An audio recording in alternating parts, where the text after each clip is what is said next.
Hello, and welcome to today's seminar on the U.S. elections impact on South Asia. I'm Chelsea Farrell, the Assistant Director of the Lakshmi Mittal and Family South Asia Institute at Harvard University.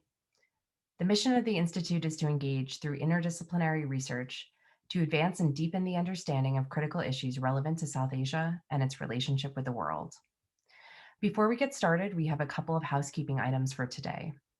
During the question and answer session, you can submit questions directly to the moderator via the Q&A function on Zoom. There will be a short survey automatically sent to you at the end of the session. We would ask that you kindly fill this out. Finally, today's session will be recorded. Without further ado, I'd like to introduce the moderator of today's session, Ronak Desai. Ronak is an associate at the Lakshmi Mittal and Family South Asia Institute. A recognized practitioner in the fields of law and foreign policy, his work focuses on US-India relations, diaspora politics, anti-corruption, Congress, and global governance. An attorney in private practice, Ronak currently leads the India practice at a prominent international law firm and also advises clients in a broad range of complex investigative, regulatory, and public policy matters. From 2014 to 2016, he served as Democratic counsel to a prominent select committee in the United States Congress. He routinely advises members of Congress on legal and foreign policy issues, particularly pertaining to South Asia. Ronak teaches a popular course on U.S. foreign policy towards South Asia at the Johns Hopkins University in Baltimore. He's a regular contributor to leading publications in both the United States and the Asia Pacific, including Forbes and Bloomberg. He earned joint public policy and law degrees from the Harvard Kennedy School and Harvard Law School, from which he graduated magna cum laude. Thank you for being with us today, Ronak. Thank you so much, Chelsea, for that very generous introduction, and you can all hear me properly, I hope. So I'm absolutely delighted that we are having this event. It is so timely and so topical. You know, we're less than a week away from the election, and I know there's just so much interest. We're very fortunate to have convened a very distinguished panel for us today. Ambassador Rao, Vipin, and I are in 3 different time zones. I'm in the West Coast, Vipin's out east, and Ambassador Rao is joining us all the way from Bangalore, where it's close to midnight. So special thanks to her for joining us today. So here's what I'd like to do over the next hour or so, more or less. I'm going to introduce both of our distinguished speakers here in a second, just so the audience is familiar with them and their backgrounds. I'm going to just provide a couple of minutes of brief observations on what's happening right now in South Asia, where we are here in the US, and hopefully just set the stage for the conversation that we're going to be having during this session. I'll turn it at that point over to Ambassador Rao and Vipin, who will each give and provide their own set of remarks on what we will be discussing today, and then I'll add in my own thoughts. And at that point, I'm hoping we can have what will be a very robust conversation. I know all of us are incredibly eager to hear from the audience. We want to make this as interactive as possible. We're hoping to make this as informal as possible as well. We're fortunate that we all know each other, and for that reason alone, looking forward to this event. So without further ado, let me first introduce Ambassador Nirupama Rao, again, joining us from Bangalore. And Ambassador Rao, for those of us who know you, know what a distinguished career you've had in India's Foreign Service. She served as India's Foreign Secretary from 2009 to 2011. She was formerly the spokesperson for the Ministry of External Affairs at one point. And Ambassador Rao's really held some of the most important diplomatic posts in India. She served as High Commissioner to Sri Lanka. She served as India's ambassador to China. And most recently, she served as India's ambassador to the United States over in Washington for a few years. She's in retirement now, but has stayed very active. They say there's no time as busy as retirement. Since her retirement, she's been a fellow at a whole host of different places around the world. Just to name a few, here in the US, at Brown University, at Columbia. She's been a fellow over at UC San Diego. Just really has spanned kind of both coasts and everything in between since that time. I would be remiss if I didn't mention the fact that she was a fellow at the Center for International Affairs, now the Weatherhead Center here at Harvard. In the past, she's also a founding trustee, along with her husband Sudhakar, of the South Asian Symphony Foundation, and has established the South Asian Symphony Orchestra. And this is a project that is aimed at greater people to people connectivity in South Asia and among the South Asian diaspora. It brings musicians from all over the subcontinent, and they've just performed these unprecedented and kind of historic concerts and symphonies in India and in other places around the world. The last thing I should add, and again, otherwise we'd be here for the next half an hour at least, but I want to add also that Ambassador Rao is in the final stages of completing a book on India's China relationship called Tell It on a Mountain, India and China, 1949 and 1962, to be published by Penguin Random House next year. Of course, this book draws upon Ambassador Rao's expertise and her time serving as the top Indian diplomat in China. Let me next introduce Dr. Vipin Narang. Vipin is an associate professor of political science at MIT. He's a member of MIT's Security Studies program. He's been a fellow at Harvard University's Olin Institute for Strategic Studies, was a pre-doc fellow at Harvard University's Belfer Center, and he was a Stanton Junior Faculty Fellow at Stanford University's Center for International Security and Cooperation. His research interests, again, if you know his work, nuclear proliferation and strategy, North Korea's nuclear weapons, South Asian security, and general security studies. His first book, Nuclear Strategy in the Modern Era, which was published in 2014, focused on the deterrent strategies of regional nuclear powers. And that book won the 2015 ISA International Security Studies Section's Best Book Award.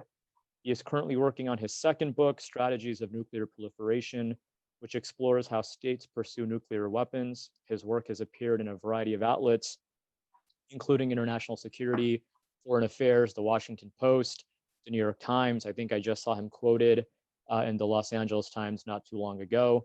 He was the recipient this year of the ISSS Emerging Scholar Award, which is awarded to the scholar who has made the most significant contribution to the field of security studies. Vipin has earned his PhD from Harvard University. He's a Marshall Scholar, and he did his engineering degrees, both his bachelor's and his master's, from Stanford University as well. You can sometimes catch Vipin on the news. There will be 15 talking heads yelling all at each other, and you'll see Vipin very quietly waiting and patiently watching all this before he provides some very good insight. So, Ambassador Rao, Vipin, we are so delighted you are here. We are absolutely thrilled that we could make this happen, again, so close to the election. I know this has generated a lot of interest, and that, from what I can tell, we've got participants from literally all over the world. So let's just jump right in. And one thing we were talking about just briefly before we went live is that South Asia is a part of the world where things happen very quickly. It's a part of the world where we have developments taking place at a very rapid rate. And I know the election's 6 days away. I know folks in South Asia, whether it's governments or their people, are watching with a lot of interest with respect to what's going to happen here in the US. But as I was just thinking about what's been going on in that part of the world, here's what came to mind immediately, right? Just these past couple of days, the US and India held the 2+2 dialogue. We had the US Secretary of State, Mike Pompeo, and the Defense Secretary, Mr. Esper, meet their counterparts in India, External Affairs Minister Jay Shankar and Defense Minister Rajnath Singh.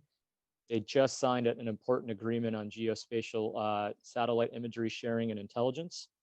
At the same time, earlier this month, we saw the Taliban endorse President Trump and make very clear, for example, that they very much prefer a second Trump administration, and actually said they were concerned when the president got COVID and were glad to see it recovered.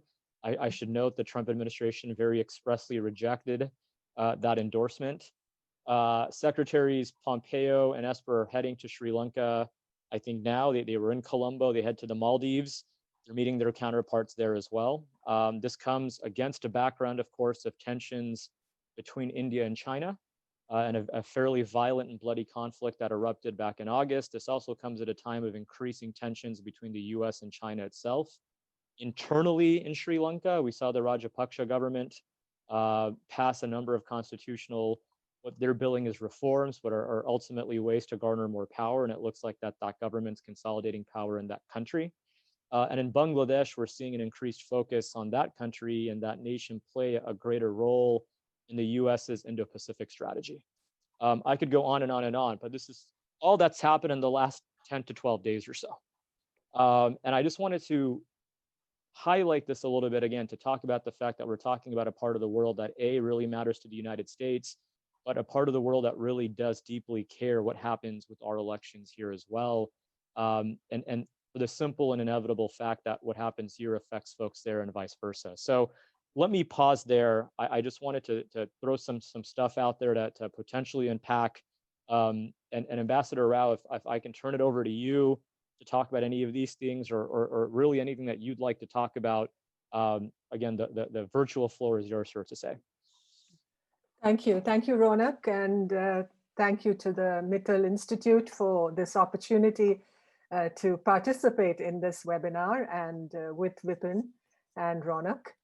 And it's good to be back on a platform at Harvard. I have such great nostalgic memories of times spent there. It was really my introduction to the United States when I first landed in Boston and Cambridge in the fall of 1983, in fact, quite a long time back. Well, we're here to talk about the impact of the US election in South Asia, on South Asia.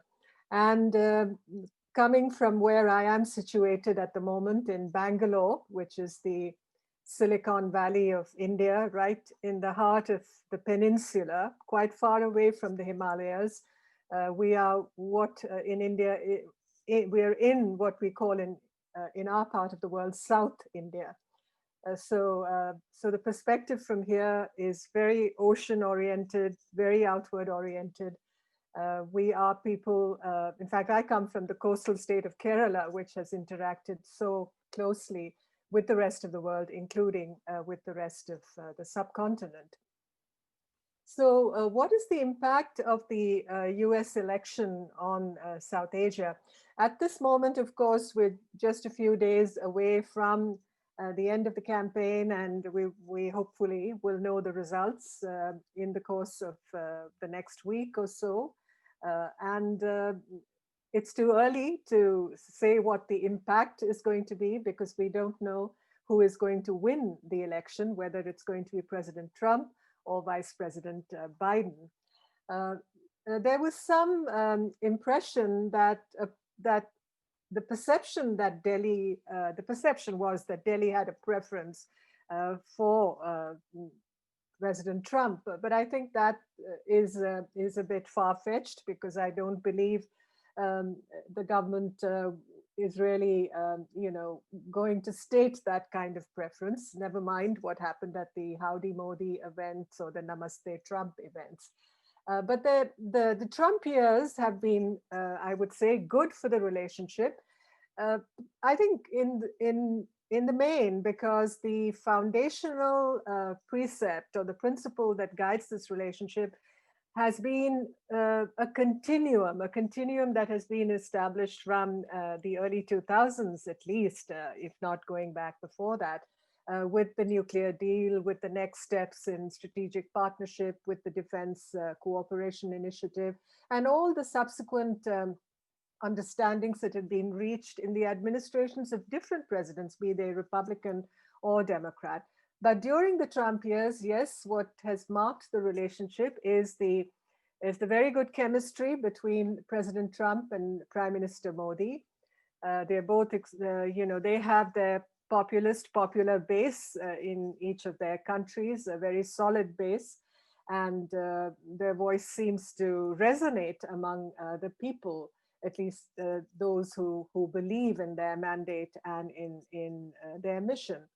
But be that as it may, where the India-US relationship is concerned, there's been an elevation of ties. Defense Secretary Esper in recent days called it a most consequential relationship, which I think it is, because it is a strategic partnership that is vital, a comprehensive global strategic partnership, as it's called, which is vital to security and stability in our region and the world, a relationship between two great democracies. And that's not just using well-worn cliches. I think we relate to each other because of the plurality and the diversity and the multidimensional nature of life, as it were, within our political systems and our societies.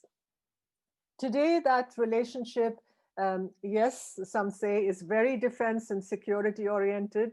Perhaps there's a great deal of emphasis on that, and which seems to overshadow cooperation in other areas. But the fact is that with the rise of China and the difficulties that India is facing in its relationship with China, as also the tensions, the atmosphere of confrontation between China and the United States today, India and the US have drawn much closer to each other.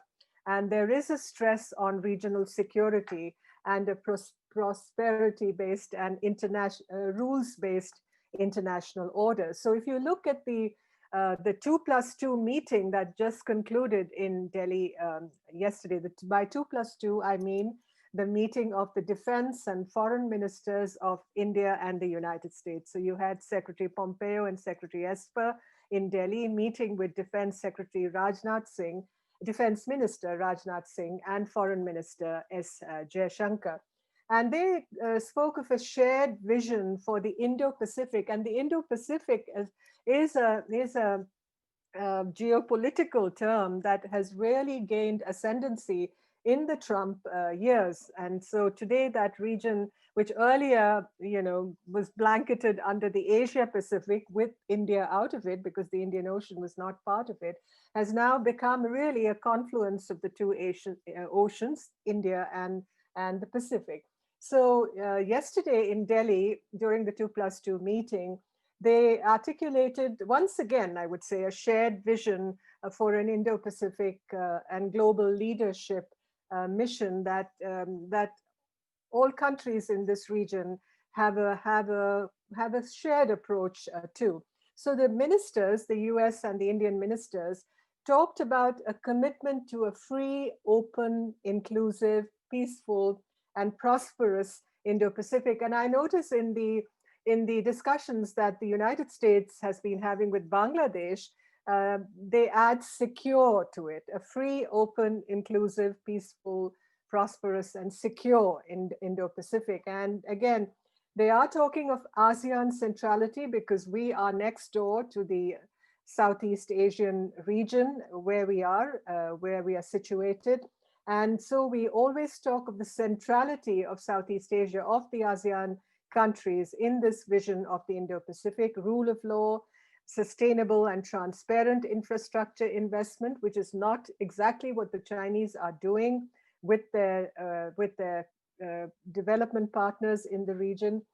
We stress freedom of navigation and mutual respect for sovereignty. And I think this is really a code word for the kind of aggression and muscularity that the Chinese have been displaying in the region, where you have territorial disputes. And India herself has seen how this works out when you have a dispute with a neighboring country, in our case, China.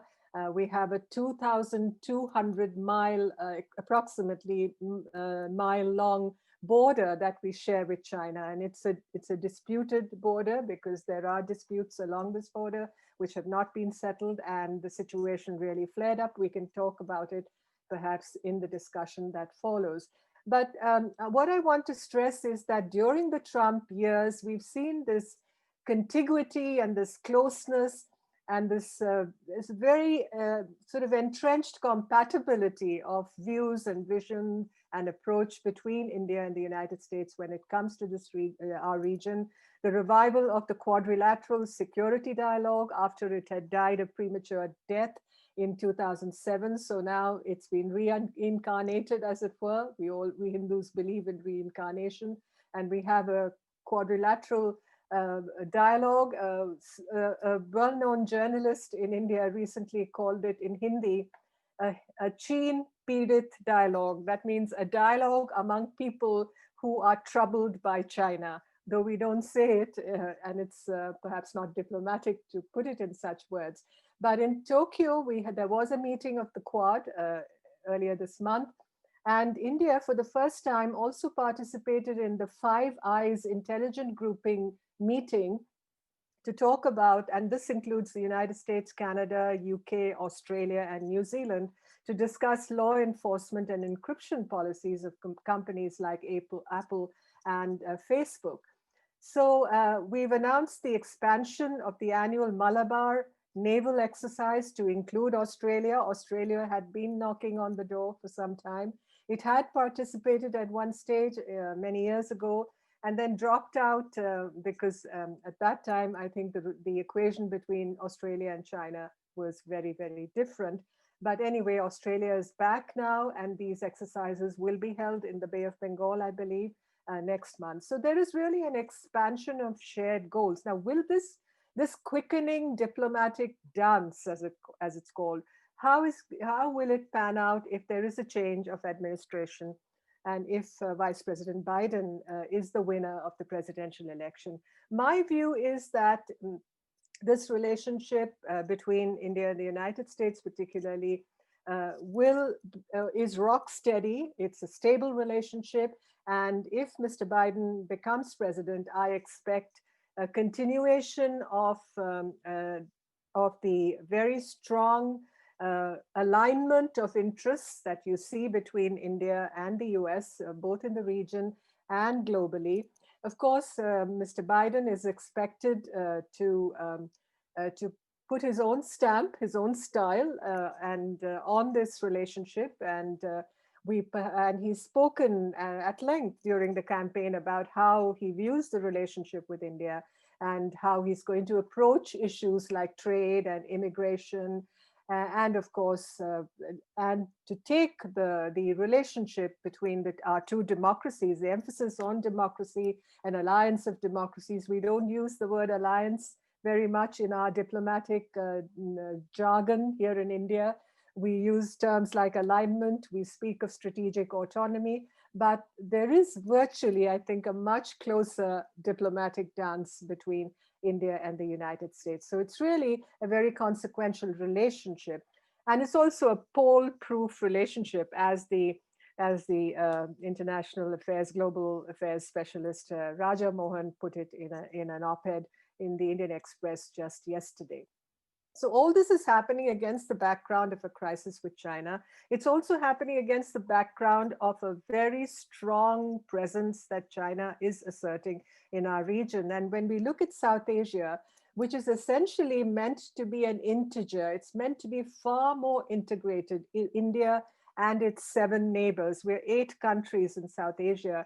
And the South Asian Association of Regional Cooperation has not fulfilled its potential. It's a case of promise denied in many ways.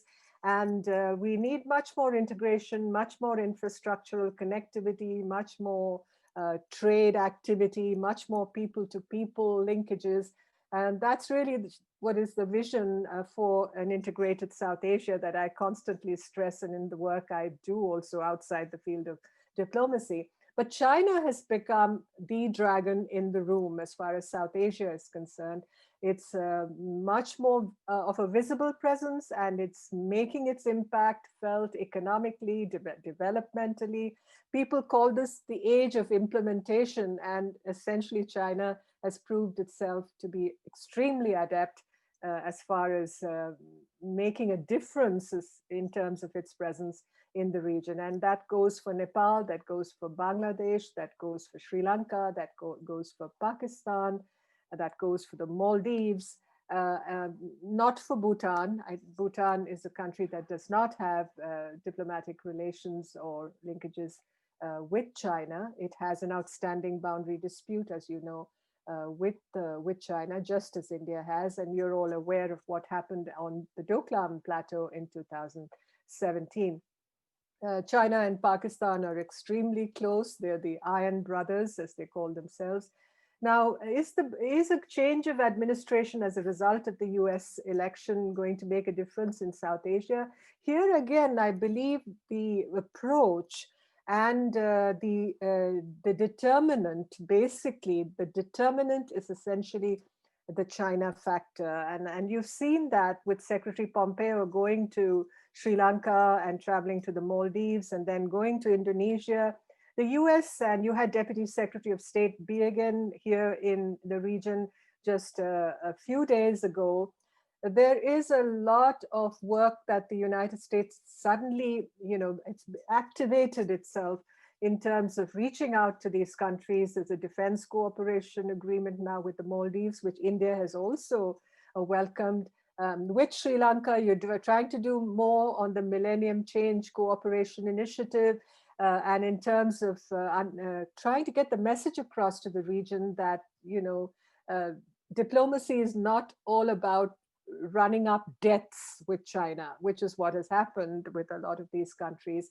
And that for development to take place, you also have to look at transparency. You have to look at freeing yourself from too much of a debt burden.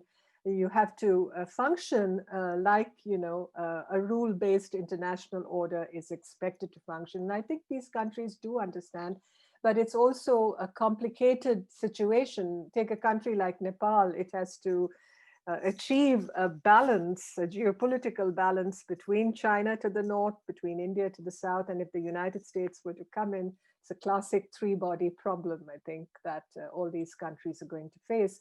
With Pakistan, the Trump administration, after a very rocky start, I think, because of the problems in Afghanistan and the need to come to a so-called settlement of the Afghan problem, has certainly felt the need for a greater role by Pakistan. I think I'm exceeding my 10 minutes at the moment, but let me say that the situation in Afghanistan is going to demand the attention of any new administration that is coming in. It's going to perhaps be the primary topic as far as South Asia is concerned in the next few months. And we'll have to see what the outcomes are going to be. So in short, the situation is complex. There is the China factor. There is a United States that sees, as it looks forward, a period of continued confrontation with China. And the impact of that is going to be felt all across our region. But the India-US relationship is in a good place and will continue to be in a good place. It is essentially a pole relationship. Thank you. Thank you so much, Ambassador. Just masterful survey as always, in such a short amount of time. You took us through the region, and there's just so much to unpack there. Vipin, if I can turn it over to you, and one of the themes I was able to tease out from what Ambassador Rao just said is that, look, ultimately, at least with respect to India, irrespective of who wins next week, assuming we know the winner next week, we can expect continuity, right? That basically since at least the end of the Clinton years up until now, here in the US, we call it the so-called bipartisan consensus around the US-India relationship. It doesn't matter who occupies the White House, it doesn't matter who occupies the prime minister's residence or which party, that there's structural reasons why this relationship will continue to be on an upwards trajectory. You have a convergence of values, a convergence of interests, and for that reason alone, it's pull-proof. It's immune from the other vagaries externally that one can expect in other cases or with other countries when you have a change in power. If you can just start off by addressing that first, if you don't mind, especially just taking kind of the US side of this and then go from there, that would be great. Great. Thanks, Ronak. Thanks to the Mittal Institute for hosting this. It's a real pleasure and honor to be back. I started my graduate career when the South Asia Institute was the South Asia Initiative. So it's great to see it flourishing. And, it's really not fair to have me follow Ambassador Rao, who I've long admired, who's not only an architect of the US-India relationship, but Indian foreign policy really over the last several decades. And she'll remember this, but she first appeared on graduate students' radars in, I think, must have been in 2002 when she was the MEA spokesperson. And she deadpanned in response to a series of Pakistan missile tests, "We are not impressed." And everybody who studied security in South Asia said this was, an impressive answer. And so we've known Ambassador Rao for a long time in the strategic community, and it's an honor to follow her here. So I agree with everything that she said and the outline of her remarks. So let me take a step back and talk a little bit about the structural features of this relationship that make it bipartisan, that make it long-standing. There's a tendency, to look at the 2+2 and say, this is really something new, something that's unprecedented. But really, the U.S.-India relationship picked up in 2000 after the nadir of India's nuclear tests in 1998. I think U.S.-India relations were essentially at a rock bottom in 1998. The Clinton administration sanctioned India, but it only took 2 years for President Clinton to make a historic state visit to India. And every president since has gone to India. And the bipartisan consensus rests really on 4 major pillars. And I call them the 4 Ds. You'll have to forgive me. I had to squeeze some of the terms into the Ds. But there's democracy, right? So there's shared values in democracy. Defense, right? The fact that both are elevating the security partnership. For a long time, it was because of the centrality of India in the Indo-Pacific region, because of its geopolitical position, and it wasn't aimed at any one country. The U.S. had relations with a relationship with Pakistan, particularly after 9/11, and India had a relationship with China. But there was a natural defense relation security partnership between the two. There's the pillar of dollars. Right? The trade relationship has improved. I think India and the US are now, including services, each other's largest trading partners. I mean, that's a huge improvement over the last several decades. And the last pillar is diaspora. Ronak, people like you and me, Indian Americans, both the immigrant stream and then first generation immigrants that have a natural tie to India that have elevated the partnership. And these are immutable. These are structural conditions that have made the partnership, a bipartisan and bilateral, long-standing, set the two on a long-standing trajectory since 2000. And the highlight was probably, is often held up as the Indo-US nuclear deal, a signature, achievement of the George W. Bush administration, really, that after the nuclear tests, where India was on the outside of the nuclear weapons community, the Indo-US nuclear deal brought India into the mainstream nuclear fold and de facto recognized India as a legitimate nuclear weapons power. It was unprecedented what the United States was able to achieve with India in the Indo-US nuclear deal. But often what's forgotten is a lot of the details, that aren't as sexy as the Indo-US nuclear deal. So much is happening on the trade side, on the people-to-people side, on the defense side, that doesn't necessarily make headlines, but which is integral to the elevation of the partnership. And that has been, that has continued since the Clinton administration, the W administration, the Obama administration, the Trump administration, and whoever wins next week as well. And you see some of the fruits of that labor. The signing of the Becca agreement, of one of the so-called foundational agreements yesterday, now allow India and US militaries to exchange geospatial intelligence, navigational data, and helps improve the exercises that have long been going on between India and the US, both in the Navy, the Air Force, and the Army. Tri-service exercises have started becoming more frequent. The Malabar exercises Ambassador Rao mentioned are long-standing. There's the inclusion of Australia this time after many years, but the foundational agreements. There's a myth that these will all of a sudden allow India and the United States to fight together. That's not entirely accurate. I mean, these are enabling agreements, and a lot of the contours have to be worked out. There's still agency as to what is shared, but the fundamental point is that the Indian and US militaries have been working on interoperability for a long time, and militaries that can operate together can fight together. And that's a really important elevation from, in 2016, India was designated a major defense partner, which is kind of a bespoke term for India in the United States. It's not a NATO ally, it's not a Japan or South Korea, but it's designated a major defense partner. And it is a recognition of sort of the unique place that India holds outside of the formal alliance structure that the United States has as a major strategic partner. I mean, the phrase that defines the relationship now is, I think, comprehensive global strategic partnership, which is kind of a mouthful, but a rose by any other name would smell less sweet. And it really reflects these major pillars on which the relationship rests. And that's not to say that there aren't points of friction. And I think it's important, to the reason why the United States and India are not formal allies is because each have interests that don't necessarily overlap, and that's important to recognize. And India has an approach that was previously characterized as strategic autonomy, and that may have slowed down some of the developments over the last decade, such as the signing of these foundational agreements. I think skeptics will say, well, it took 10 years to sign BECA. The optimist says, well, you still got there, right?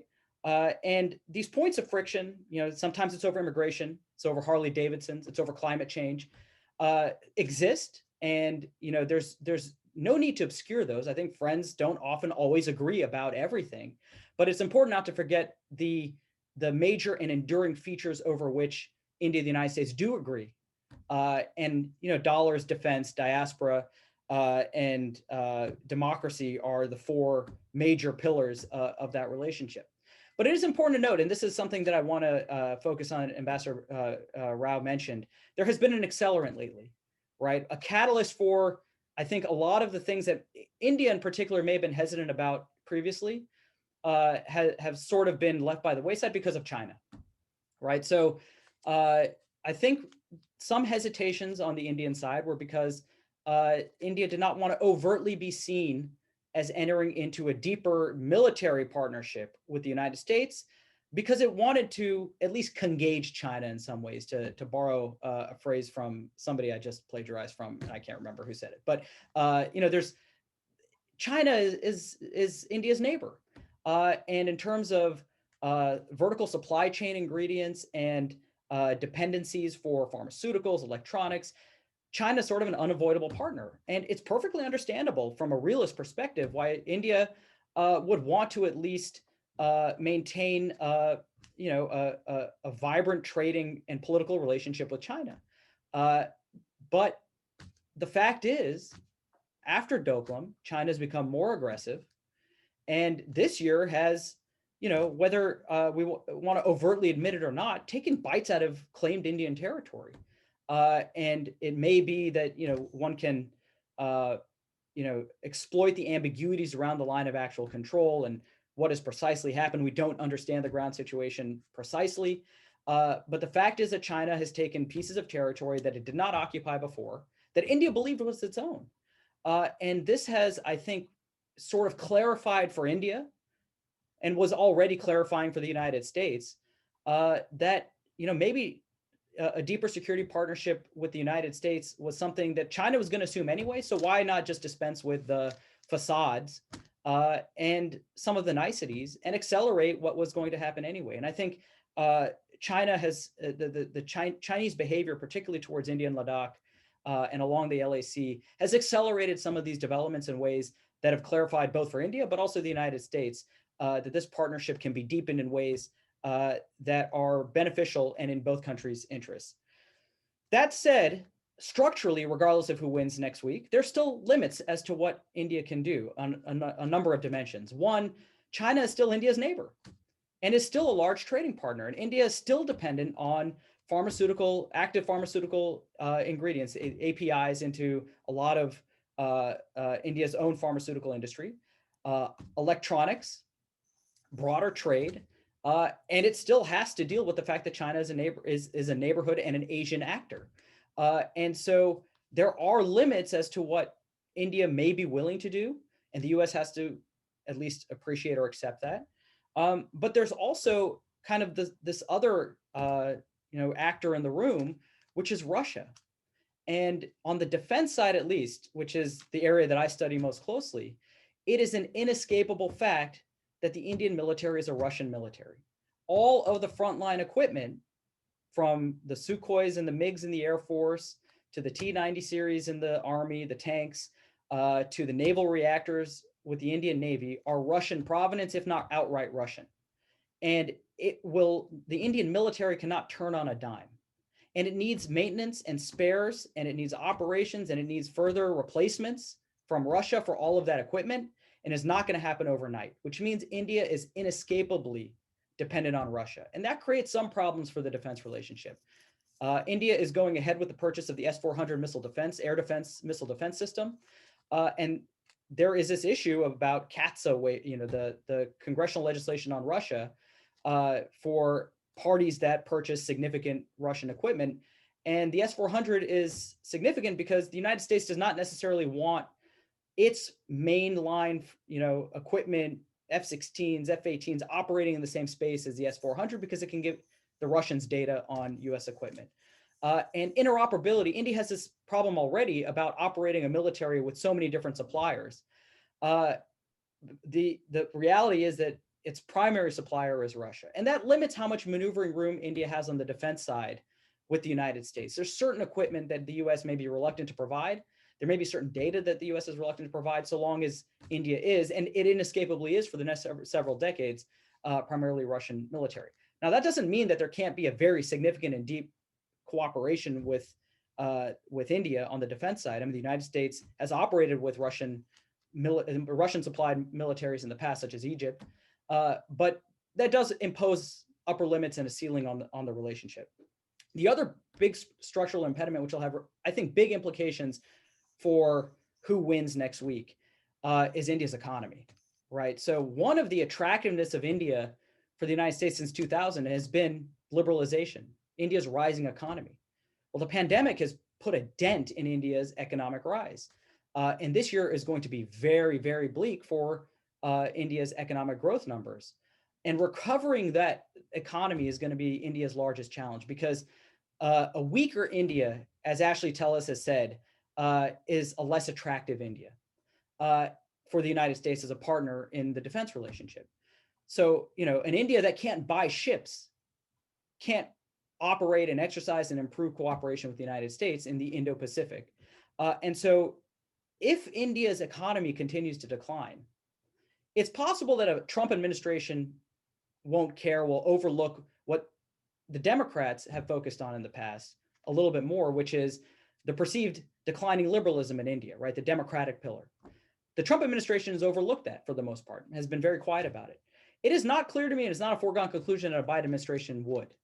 And there are elements within the Democratic Party, for example, that are very concerned about the domestic legislation in Kashmir, the detention of legitimate opposition leaders, and that was raised by people who will populate a Biden administration when they're in Congress. And Ashley Tellis has also said, that this may be an increasing point of friction if India's economy opens the space for a Democratic administration to focus more, which focuses more on human rights and values, to potentially raise red flags about that if that continues in India. And so there may be this variation if India's structural position and its declining economy persists, where a Biden administration may focus more on the democracy pillar than a Trump administration would. And so there may be an impact depending on who wins the election. But I think that's variation on the theme. I think the broad theme will persist. India is a valuable partner of the United States. The four pillars persist. It's not as if the United States is in a position, especially now, to talk about declining liberalism in any country. So there are those in glass houses sometimes shouldn't throw stones. But there are, these enduring features that have led to an elevated partnership, I think will persist regardless of who wins. And there may be some variation on the theme. I will say that I think the real indicator, we're still in the phase where a 2+2 meeting and ministerial meeting is treated sort of like Diwali. It's an exciting and headline raising event. I think a real indicator for when the relationship has made it is when those are so routine that they aren't on the front page of the newspaper.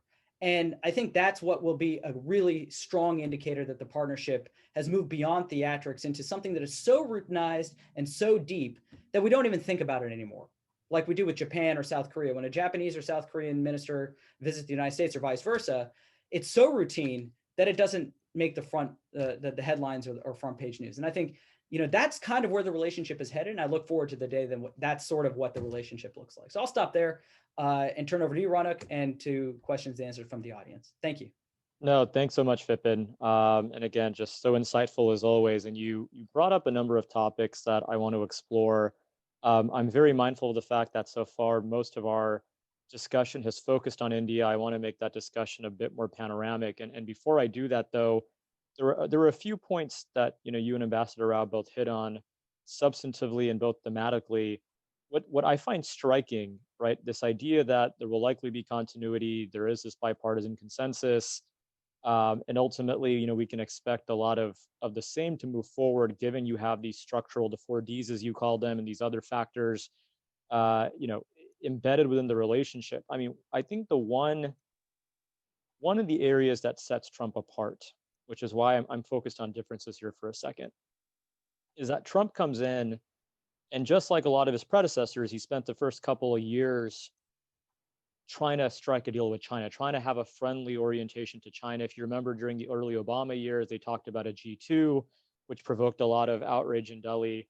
And this seems to be a very familiar pattern, right? Where the US will try to engage Chinese leadership, they try to strike all sorts of bargains and pronouncements, and that ultimately fails. And I think Trump went in with a similar expectation, but learned very quickly that that wasn't going to work. What I feel sets him apart from his predecessors, and what may set him apart from a potential Biden administration, which has profound implications for folks in South Asia, is he's made the U.S. position on China very clear.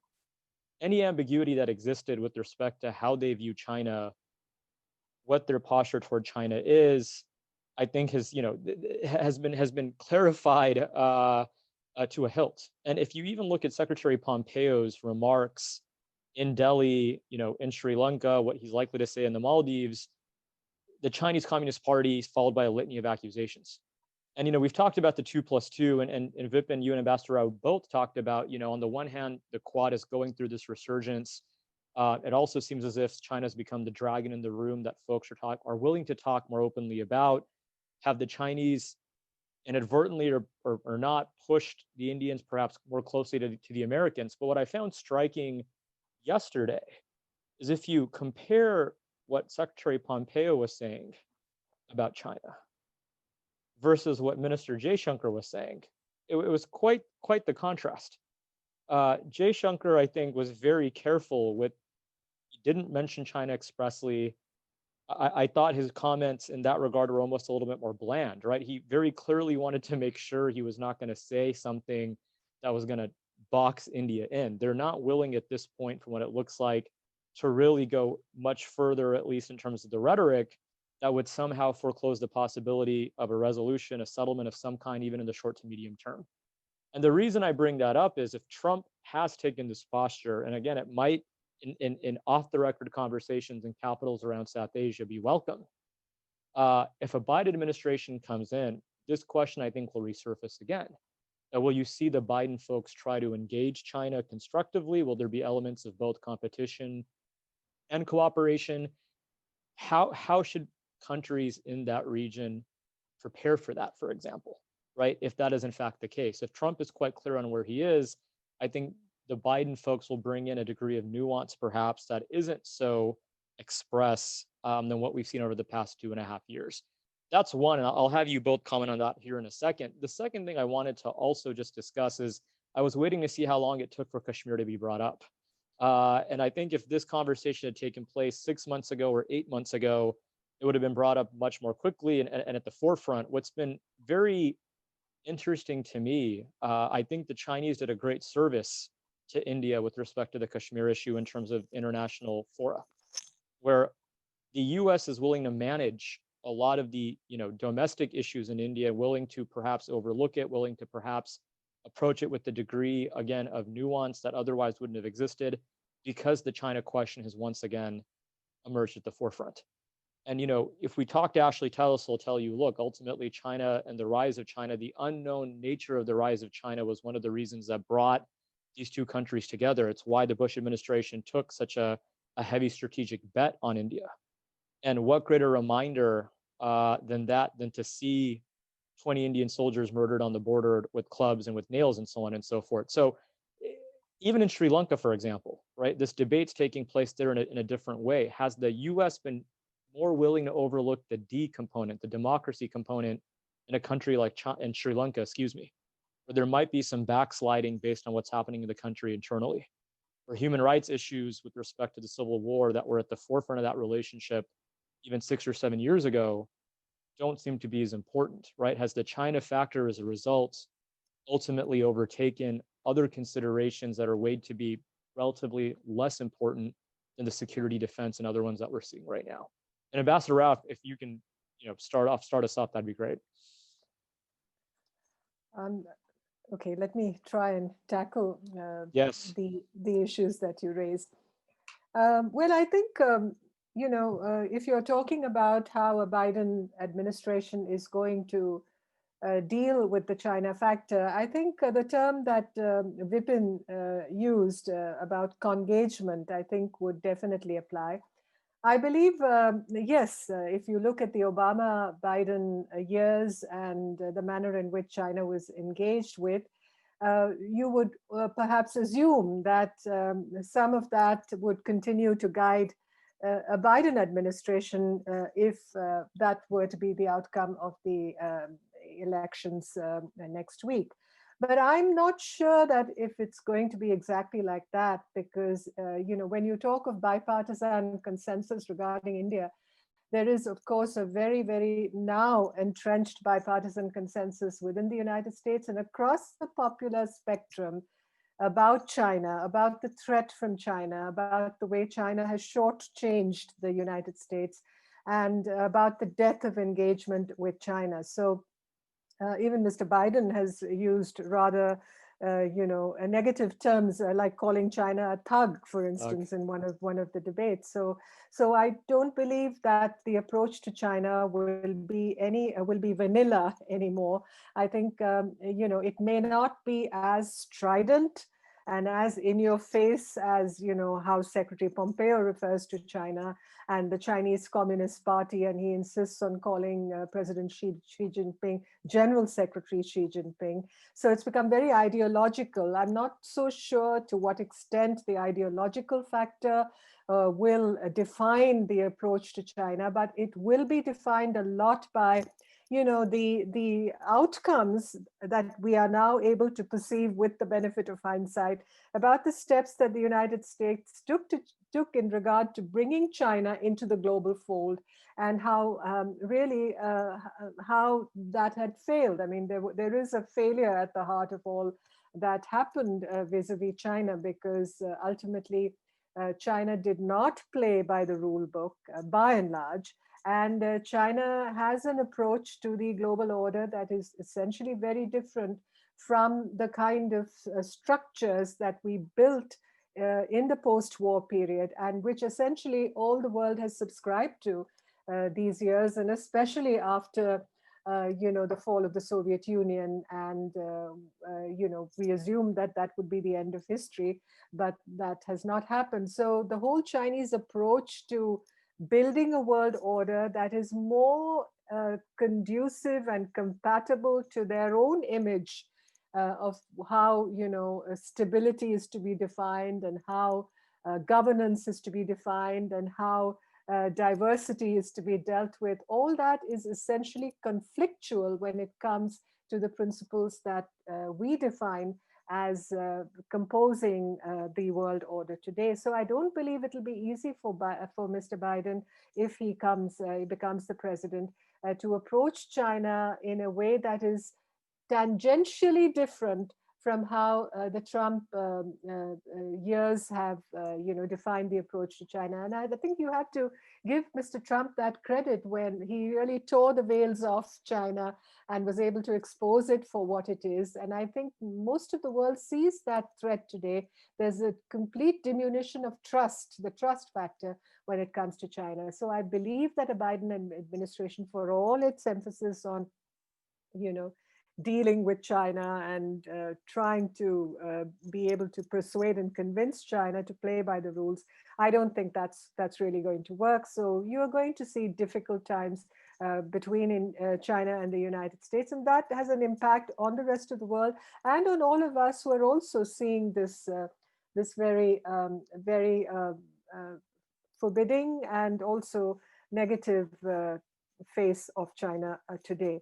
As far as the Kashmir issue is concerned, I again, when I think of the United States-India relationship, like Vipin spoke of the 4 Ds, I would speak of the 4 Cs. There's continuity, there's consensus, there's cooperation, and there's compatibility. And I believe that when it comes to the US and China, even US and India, even under a Biden administration, these factors will kind of undergird the relationship. So if it's an issue of human rights, or if it's an issue of liberal democratic society and the way the rules should apply to societies such as ours, and maybe there will be private discussions, face to face, one to one, or within an official network. Perhaps views will be exchanged on such issues. Congress, some members of Congress may speak against what is happening there. But I believe by and large, the overarching interests of this relationship and the strategic outlook towards the Indo-Pacific, all these factors, and the fact that India is a large democracy, it is a large burgeoning economy with great potential. There's a lot of business that the United States can do with India, especially after the China relationship seems to be self-destructing. The whole question of building up closer economic ties and building up India's strengths in the region, I think, will be a priority of the United States. And therefore, issues like Kashmir, I don't believe will be deal breakers or very, very deep irritants in the relationship. Thank you. Vipin, anything to add? Look, I think that's right on. And my view on this is if Kashmir may have been an issue months ago, even if a President Biden comes into power in January of next year, it simply won't be a factor in American decision making with respect to India. Or at least not a major factor. And while this may be an issue of style over substance, look, it's one thing to have President Trump in India earlier this year, violence breaks out in Delhi, which appears to have had a communal component, and he doesn't say a word, right? And ultimately he says that's India's business. That's one thing. And I think what you said in terms of would, a Biden administration be as silent on something like that as a Trump would be, perhaps not. But would it, in terms of change the overall calculus, change the overall structure, change the overall arrangement between the two countries on so many other foundational issues? My view is most likely not, especially given other threats and other interests that have emerged, which once again have reminded the two countries of why they are so-called natural partners. Yeah, I agree completely with that. I don't think anyone's going to hold the relationship hostage due to domestic political factors in the other country. And I also, the thing that will threaten, I think there are two major threats to the long-term, I think, continuity in the trajectory. One is if India's economy can't get itself together. I think that is a real concern. I think, part of the attraction of India as a defense and trading partner is its growing potential in Asia as an economic and military heavyweight. And so that is really important. I just, in terms of the contribution India can make to that partnership, if it has to focus inwardly because its economy is not able to recover at the rate that Delhi may want it to, then that can have impact on this on the structural features of the relationship. The other thing is, and I think this is important, a lot of the threats to the relationship have been in the past, I think, overinflated expectations. Yeah. The India-US relationship performs best when things are quiet, happening behind closed doors, and there isn't hype around and overinflated expectations around the relationship. India is not going to become like Japan. India is not going to be a NATO ally, and we shouldn't think of it that way. India doesn't want it. It's not necessary. And the United States doesn't approach relationships like that anymore. And so when you hear, I think there's a tendency in both capitals to sort of, talk about an elevation of the relationship to unrealistic levels. And I think when you set the expectations high, I'm a born pessimist. So I always say, keep expectations low and beat them. Don't set them high and always fall short. And so, my own... You're just an Indian son, Vipin, that's all. Maybe that's exactly right. My parents used to set them up here, right? Right. So, My mom is still upset I didn't go to medical school. This is how. So there's, I do think that the relationship performs best when the expectations are kept realistic. And a lot of these conversations are held in private, or, there isn't a lot of fanfare around it, right? I think the relationship that is in the headlines all the time is one that is kind of at risk of, failing to meet expectations. And so the structural features are going to continue. And there's no reason, India will have to get it all. The entire world has to get the economies back going. But I think, India may face challenges there that other countries as a developing nation, don't face. So, that is a big challenge for India. But I also think, being very clear-headed in both capitals about what the relationship is about and what it isn't, I think is actually to the benefit of the relationship. So everything else I think won't hold, is not a real threat to the relationship. And I think, there were 2 points that I thought I'd add here. On the issue of Kashmir, everybody talks about the phase in the Clinton administration when, Kashmir was spoken about. People I notice in some webinars are bringing up the example of Robin Rayful. I don't believe that situation will duplicate itself or replicate itself today, because the relationship between India and the United States is in such a different place. And even if the Indian economy is not doing so well, and take some time to recover, I do hope that won't be the situation. I just believe the place the relationship is in today, and the way India has changed and the way it's grown and the way, it counts in this region as a force for stability and for partnership, for strengthening of a partnership between our two countries. I think that is going to be the governing factor. That is going to be the do or die kind of factor. And as far as the economy is concerned, now, if Mr. Biden were to be elected and he's going to engage in more fiscal spending, and there may be a weakening of the US dollar, that may actually help Indian markets, and also less of an intense pressure, or less intense pressure on China on the trade front. Just suppose that Biden decides to lower the tariffs, or try to come to some terms with China on that. That may help Indian markets as well, although it may not really help our efforts to build more manufacturing as a replacement for China, and on the whole question of resilience of supply chains also. But let's see how things turn out. But the world is a very different place today, and I think the overriding factor is the China-US competition. Even if there is no war, I think there are very, very turbulent times ahead. Yeah, and I was just going to add, look, I think the US and India in that regard are somewhat in the same position, right? As important as these bilateral ties are, and as important as these relationships are, even within a larger constellation of South Asia, the US is also going to be dealing with a number of formidable internal challenges, irrespective of who wins next week, right? And India is going through its own internal obstacles, and I think that will most likely take priority and, to a certain extent, really shape what engagement's going to look like, at least in the short term. Just to wrap up the China conversation, we've gotten a number of questions here that more or less track the same way, and the question here is, given China's various initiatives in the region and beyond, whether it is Belt and Road, maritime, whether it's what we call debt trap diplomacy. What can these two countries do, the US and India, to help manage Chinese actions in a manner, if I can just paraphrase, in a manner that won't further exacerbate tensions, right? We talk about the classic Thucydides trap.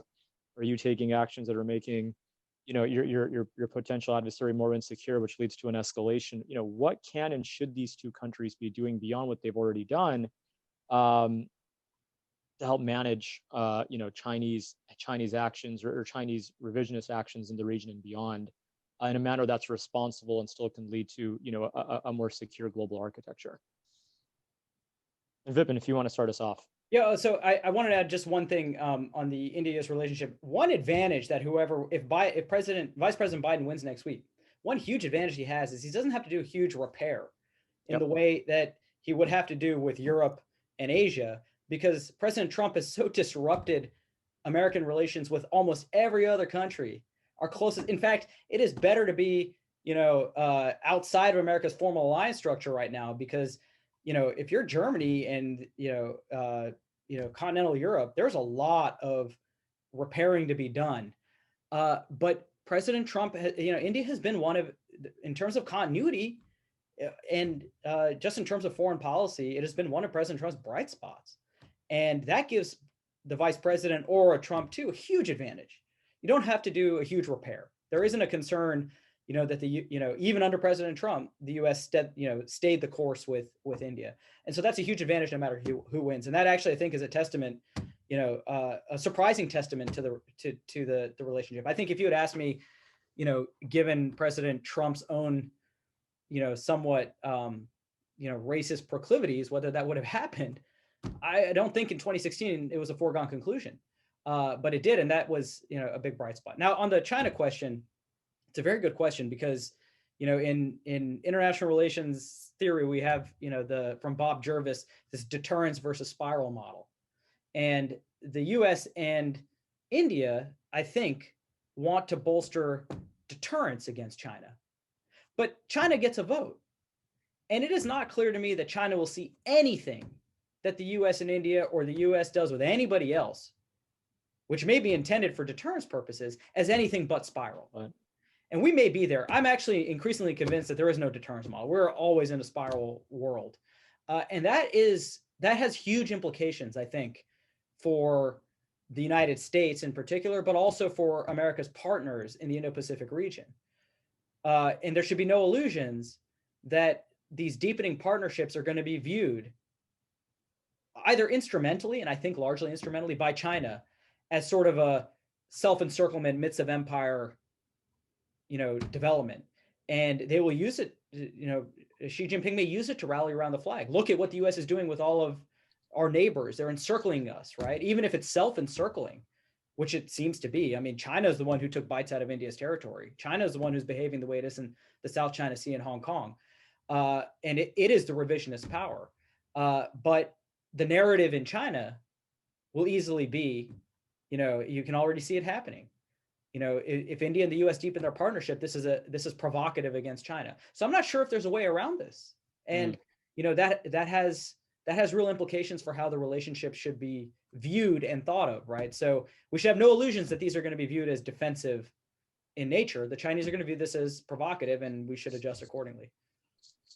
When it comes to the region, we don't want asymmetric multipolarity. We would like a more balanced multipolarity. And I think that is really what I hope the United States and India set out to do when even as you build the Quad and you try and enlarge the scope of its activities to look beyond defense and security into development cooperation, technology-related activity, humanitarian assistance and disaster relief, infrastructure, connectivity, and building more dialogue mechanisms with other countries in the region who all have a problem with China. They may not speak out against it so much. In Southeast Asia, certainly, I think they're hedging their bets. They're trying to follow the middle way, as it were.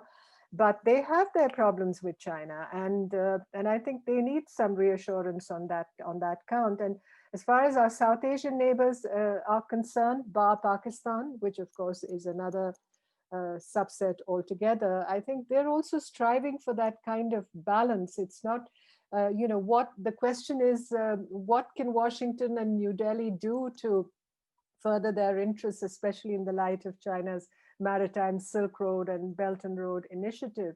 How do you combat Chinese influence in the IOR? Now, China has set out to become, a naval power. Every country in this world which has become a global power through history has built a huge navy, a powerful navy for itself. And that is really what China has set out to do.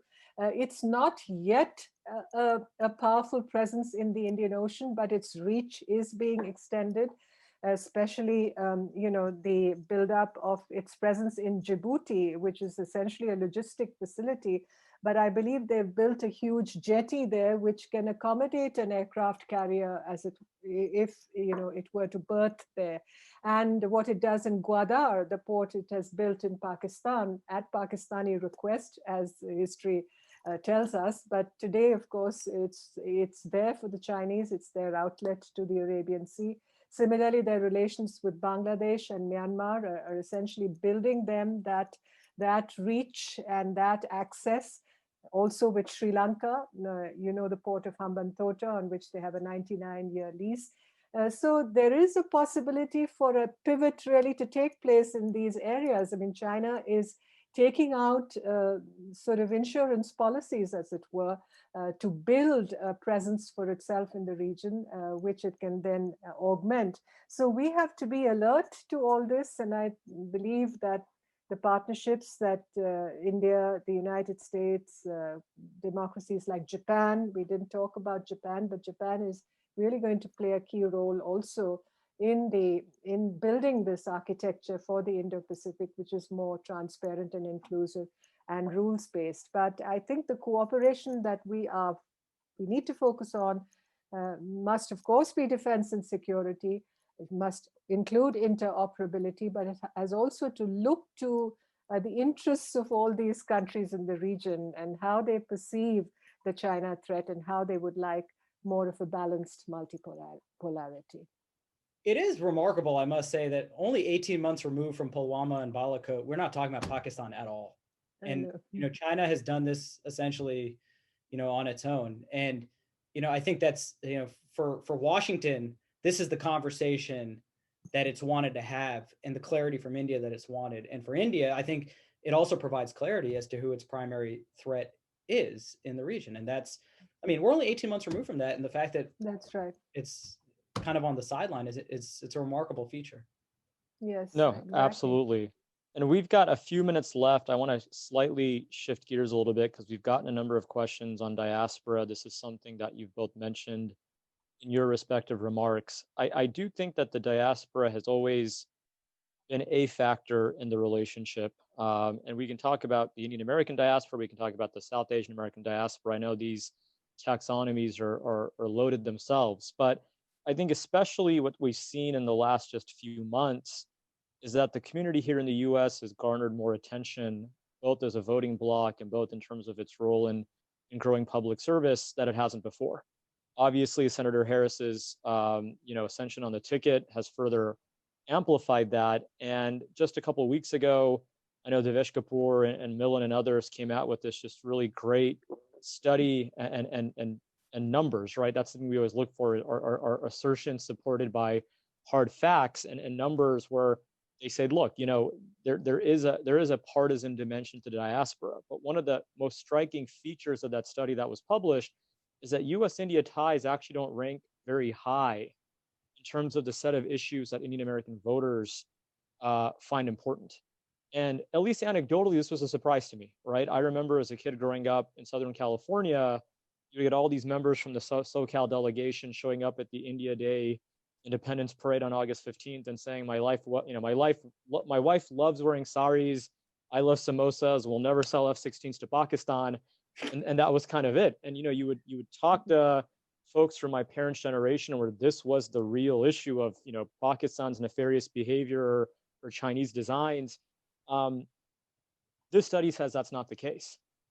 We saw during the US Civ nuke deal, which we were all involved with in different capacities, of how the diaspora, in a way, on the one hand, was claimed came to maturation, right? That it was operationalized in a way to India's benefit. If you could just both give me some thoughts, and I know, Ambassador, from the Indian side of how the diaspora is seen, and I know Prime Minister Modi has really made a conscientious effort to do diaspora engagement. I mean, it was such a central feature of his early foreign policy conduct. I think, that would be helpful. And Vipin, if we can talk about the domestic factor here a little bit, right? This idea that has the community come to age? If you are members of the diaspora that care about the partnership, what can you do to again, help be a custodian effectively and further move that partnership forward? So Ambassador Rao, if I can hand it over to you.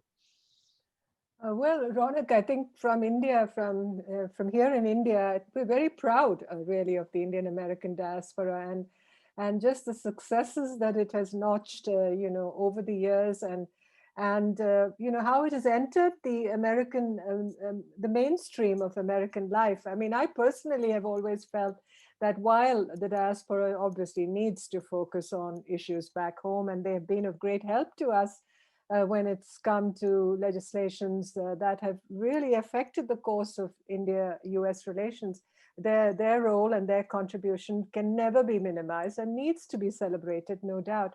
But when you talk about, the study that Devesh and Milan and others had done on Indian American attitudes, and when they found that the US-India relationship did not rank as high as we assumed it would do in priorities that they have when deciding for whom to vote. I mean, that's not, I think in a way it's natural because they become American, especially the second generation, the third generation. I've always felt that, they've become almost 100% American, although they're ethnically Indian, which is, I think, a good thing because they bring so much of, their skills, their successes, their dedication, their diligence to improving, American society and adding value to it. So I believe that is a contribution that India, in a way, sitting here, I feel we should be proud to have made.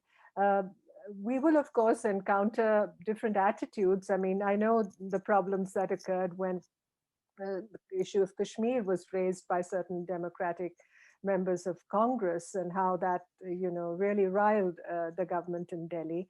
That sort of thing, I'm sure, is not going to go away entirely. But by and large, I believe when it comes to the diaspora, I agree with Vipin that they are one of the major pillars of this relationship, and they should continue to be that way, to be more visible. Now you have Kamala Harris; she's part Indian American, visible in the mainstream of American life, and because that really means that India has arrived in the United States. Yeah, no, on the domestic side, it is interesting. I do think that because there's a bipartisan consensus for a stronger India-US partnership, that washes out in terms of voting preference. So it's not that I don't think it's not important for a lot of Indian Americans, especially those that have naturalized.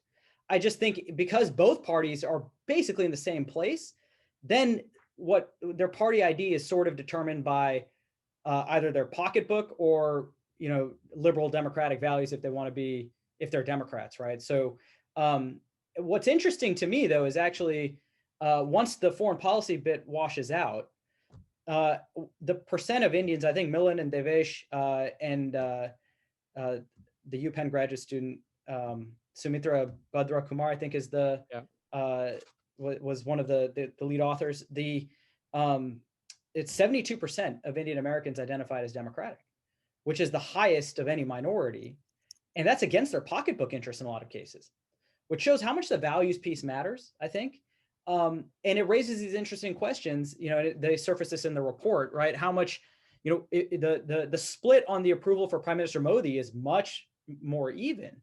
It's not, those who supported Vice President Biden, for example, or identified as Democrats, had lower approval ratings for Prime Minister Modi, but it didn't affect their view of the relationship itself, or where India-US relations ranked in their preference ordering. And so I think, like all things, identity and diasporically related is complicated. And the diaspora does a couple of things for the relationship. One, it enhances India's soft power. Everybody in America has seen Mindy Kaling and Hasan Minhaj in the mainstream. They've been to Indian doctors. Indian food is mainstream. Trader Joe's in the snack aisle is selling, of all things, pumpkin spice samosas now. I mean, this has elevated the place of India in American culture. And that is really important, I think, right? We can't underestimate why and how it has become a pillar of the relationship. But the Indian American community, as Ambassador Rao suggested, it can get complicated, right? So that soft power is great in the successes, in professional American life, in Silicon Valley. But, Representative Jayapal crossed a line as far as the government of India was concerned, right? It gets complicated if someone from the Indian diaspora then criticizes India. And I think that raises all sort of complexities and issues that are actually probably going to become more difficult going forward as more Indian Americans occupy positions of political power or advisors in a Biden or a Trump administration. Both administrations have lots of Indian Americans. Now, a lot of them don't advise, and maybe this is for the better that Indian Americans don't advise on India itself. You know, I think that that is something that, you know, it's been complicated in the past, and some, Ashley Tellis has transcended it, Rich Verma has transcended it, but it is very complicated. And that's something, you know, that I think bears watching, right? So those challenges aren't going to go away. It is complicated, but it is also a fundamental pillar of the relationship. So, you know, the Indian American diaspora, whether they lean Democrat or Republican, probably doesn't matter as far as the government of India is concerned in a broader sense, because it does help elevate India's broader soft power in America. And I think if you, I don't know if this has been done. I'm sure somebody has polled on it, but if you do like a thermometer feeling of India amongst the general American population, I imagine it is exceptionally high, that there are generally positive feelings towards India. And a lot of that is because of the diaspora. And I think that that's really important to remember. And that helps elevate the strategic partnership also. That's what makes it a bipartisan consent. There aren't very, very strong lobby groups against better India-US relations.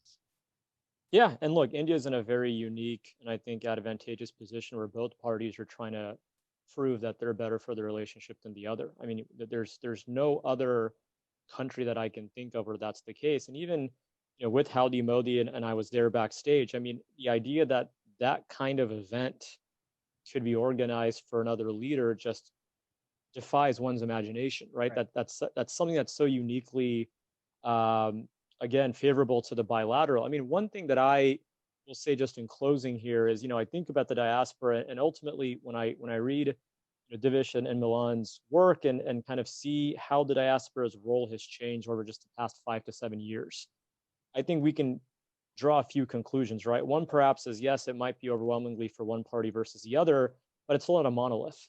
What motivates each diaspora member's interest attachment to India is going to be very different. There's going to be a generational divide.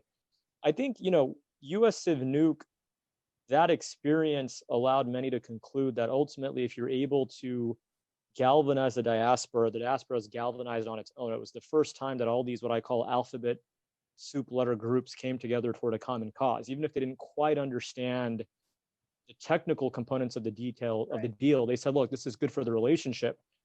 The conclusion folks were drawing is ultimately, you know, engaging the diaspora in this way will be beneficial to India.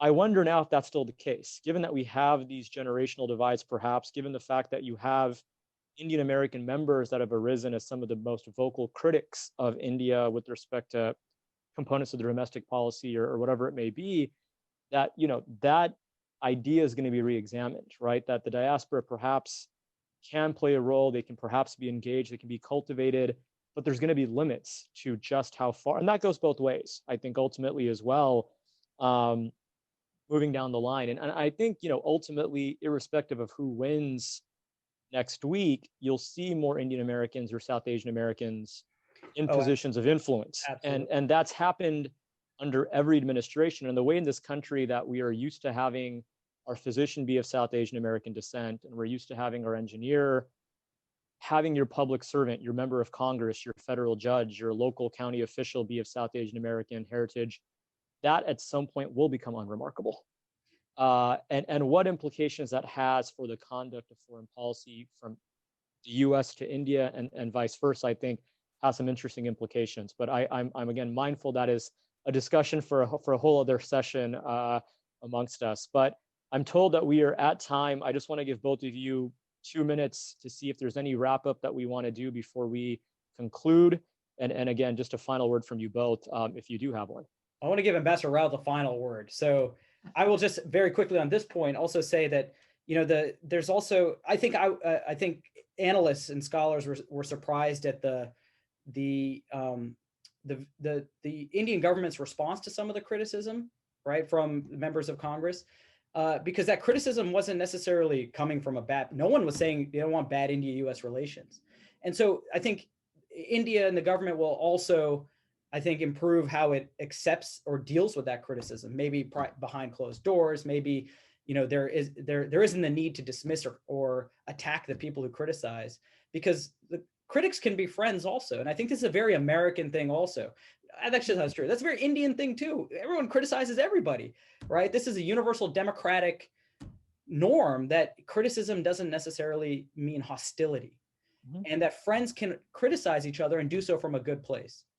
And so I think, improvements on both sides can be made in that regard, right? Both how to deliver it, but how to accept it. And, the I think US foreign policy and the US tends to be more self-critical on this regard, and is more open to it then also, right? We take criticism all the time. But, I think that's something that going forward, this will be an issue also. And that, friends can criticize each other and should and do, right? That's the sign of a true friendship. And I think that that's something also that shouldn't be forgotten in the relationship. So now I'll turn it over. Yeah, thank you, Vipin. I completely agree with you. And I agree also that between friends, we should be able to deal with criticism. You talked of self-criticism, but I'm talking of criticism that one friend has to say against the other. I mean, we should be able to deal with it. We should be able to address those points of difference and to see how we can build a little more common ground. I think that is an ongoing process that we have to focus on. And since this, the Mittal Institute is about South Asia, one of the things that I have loved about seeing the way the diaspora functions in the United States is the way that friendships are made between South Asians, regardless of where they come from. And I've seen that in my personal experience. And I think that's one of the wonderful things about America and the way, diasporas come together and where the way divides are bridged and where new identities are forged. And I think that's really what I see my vision for South Asia as being about, leaving out China, but talking about our own region. I said at the beginning that we're meant to be an integer, and maybe America shows us the way, which is the reason my South Asian Symphony Orchestra has so many Indian and South Asian Americans in it, and they've made such a difference. So I'd like to stop on that note. Fantastic. Well, look, let me just once again thank you both so much for what's been a fascinating discussion. I know we could have all gone several hours longer and it still would not be enough time for all that we want to discuss and should be discussing, but perhaps we can convene sometime after the election and see how we did. But again, I just want to thank you both for everything that you do, for your service, and just being such important voices, writ large on some of these issues. So thank you to you both. Thank you to the Mittal Institute for hosting and for organizing this. And of course, lastly, and perhaps most importantly, to those of you who have joined us in the middle of a day, depending on what part of the world you are, to be a part of this conversation as well. I know my information and Vipin's are available publicly. Reach out any time. If you have questions for the ambassador, we can get those to her as well. And we look forward to continuing the conversation down the line. Thank you to you both. Thank you, Ronak. Thank you. Thank you, Ronak. Thank you, Vipin. Thank you, Chelsea. Thanks.